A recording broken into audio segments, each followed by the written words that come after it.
Bon, les frères Duffer, ils ont bien dû rigoler à voir toutes les théories de tous les gens pendant des mois sur les morts qu'il allait avoir dans le final de Stranger Things. Et en plus, ils nous l'avaient vendu avec la mort la pire, etc. Bon, ce dernier épisode, alors attention spoiler, si vous l'avez pas vu, enregistrez la vidéo pour plus tard. J'ai été grave déçue. Mais à la fin de la partie 2, je me doutais de ce qui allait se passer. Je me doutais de quelles seraient là où les pertes. Finalement, ils ont pris aucun risque. Je trouve que cette saison 5, c'était la moins bonne de toutes. La saison 4, elle était exceptionnelle avec un final vraiment, c'était incroyable.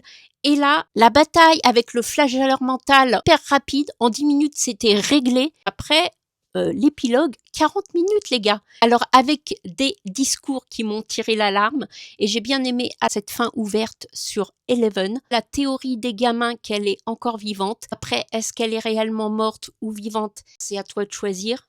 Et voilà, globalement, j'ai été déçue sur cette saison 5. Voilà, un Vecna, un flagelleur mental travaillé depuis la saison 1 quand même. Ils étaient incroyables. Et là, en 10 minutes, pouf, plus personne. On en vient à bout, comme ça. Bon, un final pas nul, mais trop facile et pas à la hauteur de cette série Stranger Things. Et ça ne m'a quand même pas empêché de verser ma larme parce que ça fait 10 ans qu'on les a vus grandir et évoluer et que cette série est terminée. Et toi, qu'est-ce que t'en as pensé?